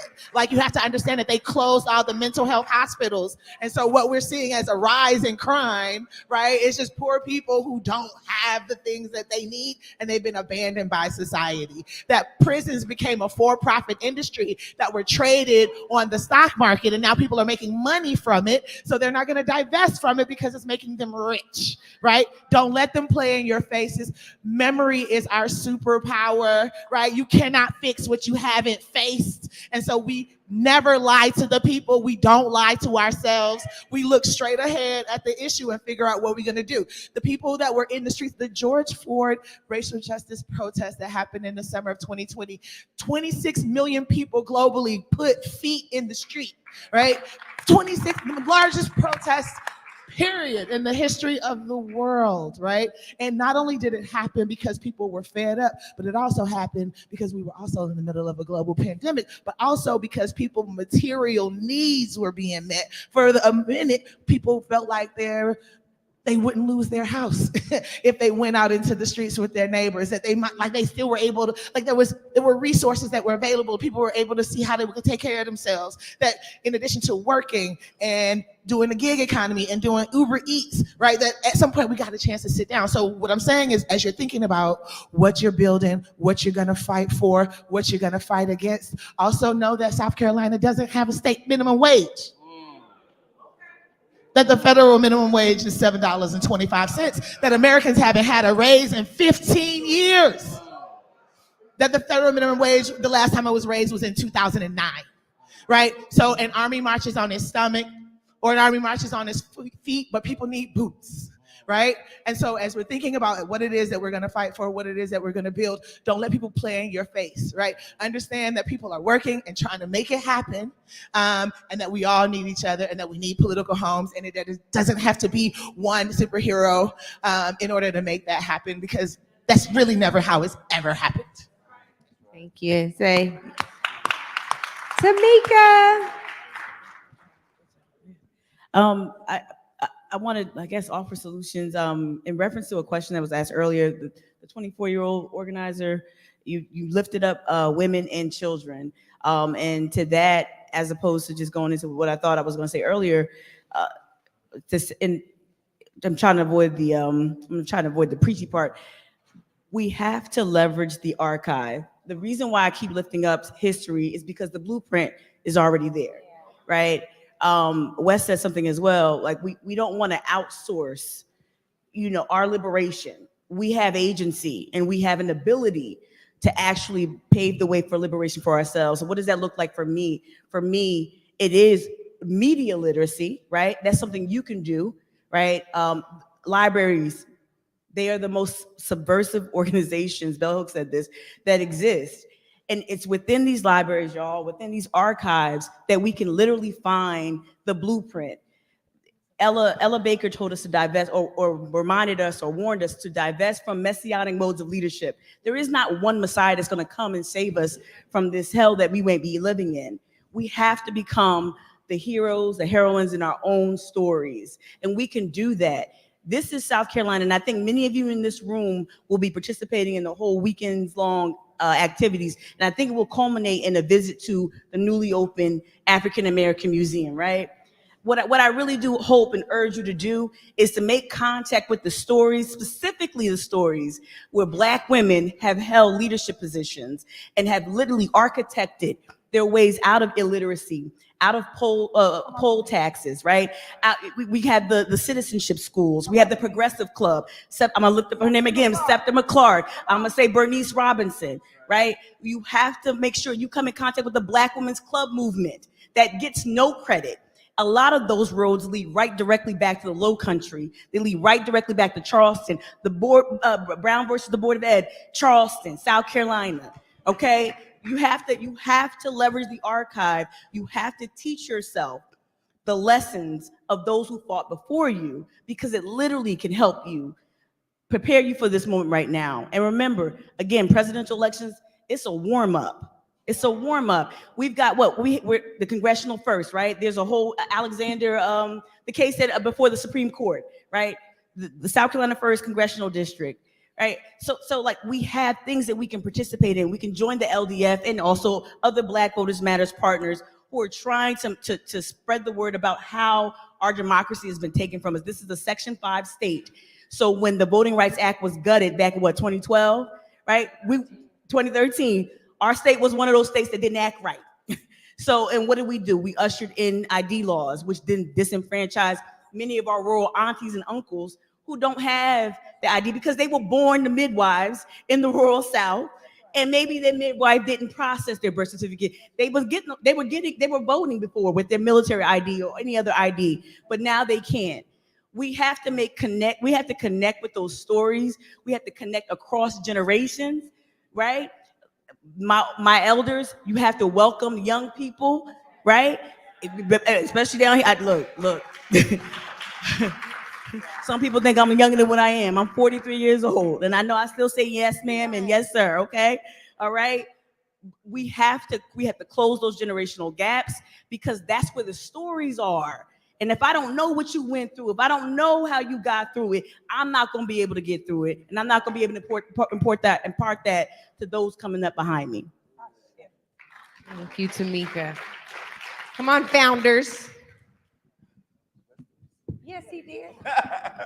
I'm gonna be real quick. The first solution is take a look to your left, and then take a look to your right. We got everything we need right in this room. We got everything we need right in this room. And to Tamika's point about the connectivity, that's part of why we do what we do. We just want all of y'all to stay connected. We got folks in here from different states, different generations, different genders, different class backgrounds. If we stay connected and we recognize that none of us are alone, South Carolina is not alone in this battle. North Carolina is not alone in this battle. Georgia, if we all stay connected, that's a big part of the solution right there. And then the other thing I'm gonna say is this, and I think we've demonstrated this a little bit tonight. Y'all, we got to find space for some Black love and Black joy in this movement. This is serious work. This is hard work. It is sometimes painful work. But we got to find some space for some Black love and some Black joy and Black culture in this work that we do. That's why I love working with this sister over here, and why I have the blessing of being able to work with my wife every day. Because that's right, stand up, April. Stand up, April. She being rebellious. Stand up, April. Stand up, April. Stand up. I'm gonna come down there. I'm gonna go make her stand up. Keep going, Clip. I'm gonna go make her stand up so she not. Okay, good. She did. Okay, thanks. Woo! I was going down there. That's right, because in the darkest of times, even when we in the battle, even when fight, even when we're getting threatened while we drive around on the blackest bus in America, we find some time to have a good laugh. We find some time for a good song, and we sure as hell find some time for some good food. So we got to find some love and joy in this work, y'all, because without that, it cannot be sustained. And this is a protracted struggle.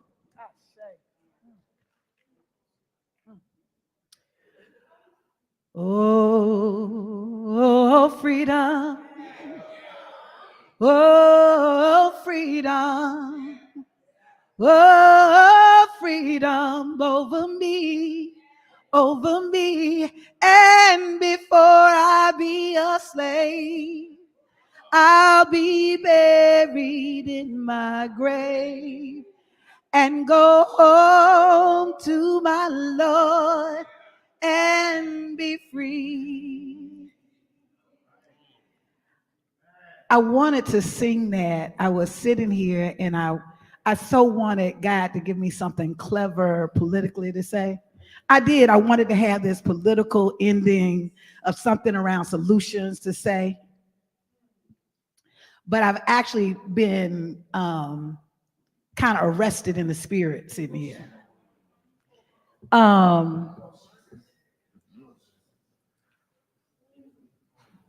We have never won based on just strategy. It has always been our spirit. I know that there are some young folk, maybe even some older folk up in here saying, why is she singing a freedom song?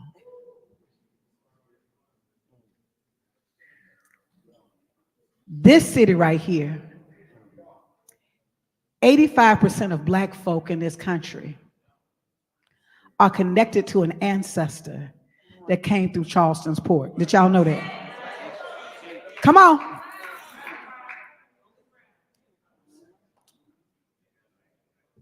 There were people that were singing that song that would never see it, that their children didn't see it, that their children's children didn't see it.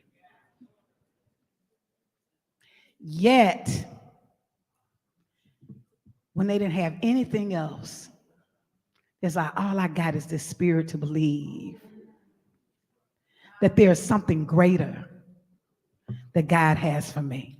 I'm not trying to preach whether you believe or not. I can only come I'm coming from this rich tradition of who I am and who my people are. And I'm saying this, y'all, because this ain't a head game. This is a heart game. Your heart got to be in it. We are tired. It's a lot of pain in this space. It's a lot of trauma. I'm sitting here negotiating my own pain.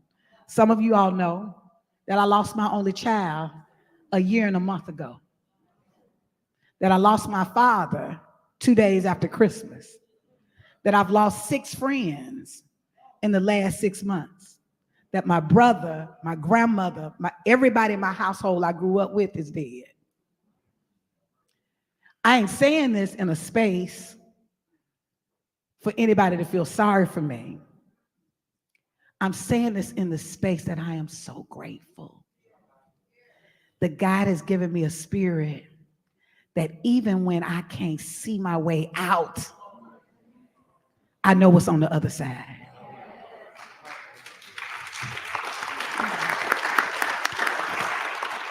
I'm saying this, Black people, because your fate ain't based on no damn party. Your fate ain't based on one candidate. What your spirit believes and how you move, you will not only make a way for you, but for generations behind you. Just as we are sitting up in a hotel on sacred ground that our folks were enslaved, we got the audacity to be on stage with cameras and food and staff because there was somebody that was singing that song 200 years ago that didn't have the privilege of what candidate I'm gonna pick. Didn't have the privilege. I'm saying this, y'all, I need y'all to hear me. That God has something greater for us. You got to stop seeing yourselves as citizens of this nation and start seeing yourself as founders of a new nation.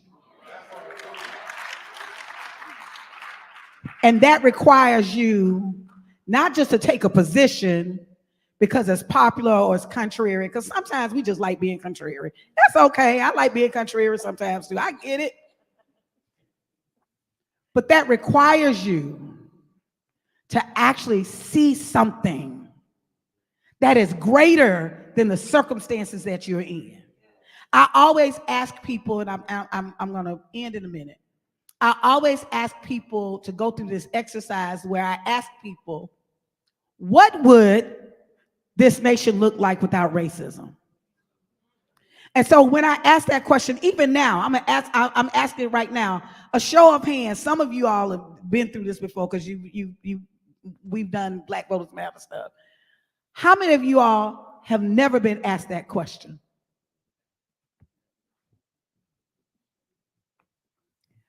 Let me tell you why it's important. There's nothing that has ever existed in the physical realm that wasn't first envisioned. We can't even stop looking at what's going to happen in the 2023 election. We need to be looking at a North Star about what we need, but we got to get serious about it, right? We really got to be serious about it. Not just playing these games of, I'm going to show my little power this way or that, but really get serious about envisioning something different, because all of us are actually sitting in someone's vision. We really are, right? We're out at the shaping of that. And so I'm saying that because I want to give some solutions so bad, and I can, and y'all catch me on another day. I'm gonna have some political solutions for us, and I got the ABCs and the XYZs, all of that. But right now, y'all, at the end of the day, even this election, part of the message that you're seeing, the number one piece for creating enslaved Africans was the first thing you do is break their spirit. And I'm saying this to you, it's because we keep listening to people that tell us what we ain't gonna do. How you know what we gonna do? Right? What we ain't gonna do, what we are gonna do. We keep listening to people that tell us what position we need to have. We keep listening to people without really understanding that at the end of the day, what is happening right now, all of this upheaval is happening in this nation. It ain't because we losing, y'all. We are winning. This is what I mean about winning. I'm not talking about no political win. I'm talking about when black folks got the audacity to say that my name, and I don't care what your political position on it, I need y'all to hear me from a different space. When your name is Barack Hussein Obama in this country and you can run for office and win, this ain't about what your feelings are about him or not. I'm saying this is in a nation that literally, if your name wasn't Harry, Joe, or Bill, or Bob, or William, it wasn't even a possibility. Obama became a possibility, whether you like him or not. He became a possibility because some folks had the courage to dream beyond what the circumstance was. And it don't stop with Obama. I'm not even trying to create, I'm not even talking about, we can argue about whether you thought he was effective or not. The bottom line is something shifted. And it ain't gonna never go back again. The possibilities, our children are seeing possibilities of even believing that they can do something that they never thought before. So don't say what don't matter. I know for a fact that as a young person, the first time I saw a black lawyer, I almost lost my mind. I was 10 or 11. I was 10 years old because I came from a working class family. I swear, I started saying, oh, I could do that. I don't know why I didn't think I could do that before that, but for some reason, just seeing them open possibilities for me. So right now, if we got to play in the playground of possibilities, just to get our people to believe, not believe in some system, not to believe in other people, but to believe in our power to change our circumstances, what's wrong with that? But some of us are so caught up in our own egos that we will kill each other's spirit with our opinions, with our ideas, like have no real human concern. I am the first person to tell you that I don't believe our politics are going to save us. I say it all the time. I don't. Our humanity will save us. And so part of what black folk had to reclaim is that as we are engaging in this political system, yes, I feel like we got a greater calling. Like at the end of the day, it ain't about saving America. We saving ourselves, and in that process, our other brothers and sisters are going to be saved too. So as I just close out, there are the four things that I think we have to think about. And I call this kind of this V strategy, and I always talk about it, is one, we need a vision. Instead of spending time talking about all that other stuff, spend time thinking of a vision. Envision what this world gonna look like without racism. Or are you just gonna accept this? The second V is at the end of the day, what do you really value? Part of us, I can almost listen to you and I can tell you what station you listen to. I can tell you what network you listen to. I can literally tell you who you follow on TikTok. All I gotta do is ask you two questions. Because I think that we are dying from a lack of imagination. That we have refused, we're literally going with what is the path of least resistance. So what do you really value? Because when you value your people, you do sometimes what is uncomfortable, what you don't want to do to protect your people. That's just the truth. The third, I'm sorry. The third V is really around your voice. I'm gonna be real quick on this. And you can ask yourself this question. Are you using your voice to kill or to speak life? It's real simple. It's real simple. Are you speaking life into our people? Or are you just constantly, literally talking about the negative? We don't need nobody else telling us how bad stuff is. You think we don't know? I'm living a black life. What possibilities are you bringing forth? And the fourth and the final V. I know this from the depths of my heart, y'all. We will get the victory when we decide we are worthy of it. I swear I believe that, everything in my fiber. And so how we move and navigate through this political piece and how we vote and all those things, if they are informed by those four things, how can we lose? We can't lose. But we're making this be. I'm so full about it, I want to cry. Like, I want to cry. I just want to hug us. I just want to be like, do we not know who we are? Like, why is it okay? We'll sit there, we look at I'll just take a sports piece, even though my partner can't stand when I use sports analogies. But I'll just take a sports piece. We done dominated. We dominated damn tennis. The man he taught his children tennis and didn't even know how to play tennis. Like, just think about that. That's just how powerful a mind is when you believe, right? You dominating golf, the widest sport in the world. Golf. Y'all know what I'm talking about. I'm using those as examples, and it's not about those individuals. I'm just saying that literally, that when people believe throughout the barriers, we've always been able to break through, right? And so part of this piece around how we engage in this election cycle, some things I'm gonna tell y'all, I don't know. There's some questions. Me and Cliff was over here saying, we was like, we don't even know how to answer them yet. We're trying to figure it out. What I know for sure is if I keep talking to you, Stephanie, if I keep talking to y'all, if I keep talking to you, Carla, if I keep talking to you, Barbara, I'm gonna figure it out, because I ain't got to figure it out by myself. And so part of this, we may leave, part of the solution is being in spirit and in community with each other. And we have to recognize that at the end of the day, we got to go higher. We can't keep staying in this conversation down here. I'm going higher, right? This nation got to get higher. My great-great-grandchildren ain't about to put up with this bullshit. We're not having this. Like, that's not what is intended, but I have to do what I have to do in this space, and you do too.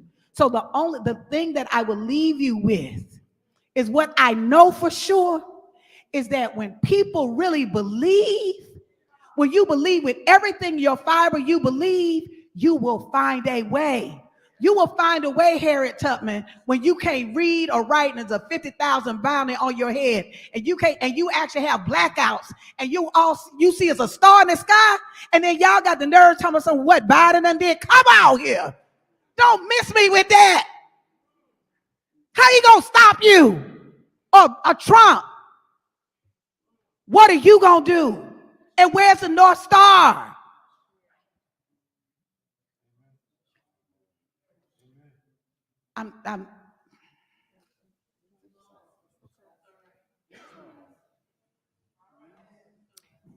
I really believe, and maybe there's a Bible verse my grandmother used to say about the last will be first and the first will be last. Black people, I don't think our liberation is just for us. I honest to God believe that we are to help lead the world. And so if we are in these small level conversations, not really understanding the magnificence of who you are, we are a people that the form of slavery that we experience in this nation had never been experienced over the world. People tell you all the time, well, there was slavery everywhere. No, not chattel slavery. Here we came from being dehumanized. What better story that the folks were dehumanized would teach the world how to be human again? You can't get no better than that. Right? You can't get no better. What better story that the people that were the most powerless are leading, become the people that actually will understand real power, what it means to have power to share. Because at the end of the day, like literally, the fact that America ain't burned down to the ground shows how gracious we are. I'm just being honest. The fact that we literally every day in and day out, the fact that I had a great-great-grandmother that was a wet nurse, that literally was suckling a baby at her breast when her own child was being, what kind of humanity is that? That's what you come from. That's who you are. And so if we could just, if y'all don't remember nothing else that I say,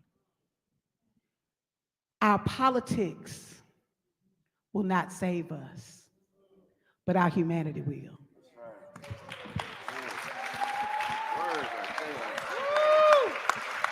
Thank you, everyone. Latasha, Cliff, Tamika, Wes, Insay, we appreciate you all. We appreciate you. Y'all give it up for Angela Rye. Give it up for Angela Rye. Give it up for your neighbors. The number Right, tell Native. No, what's the podcast? I know the name of the podcast. I'm telling you. I gotta do it. What is the name of the podcast? The name of the podcast is Native Land Pod, and we start every episode by saying "Welcome home, y'all." So I extend that Where to you. can they find it? Can I just end with "Welcome home, y'all"? Wherever your podcasts are available, you can find the pod. As I said, "Welcome home, y'all." Turn to your neighbor and say, "Welcome home, y'all." Welcome home, y'all. With your magnificent self. I love that.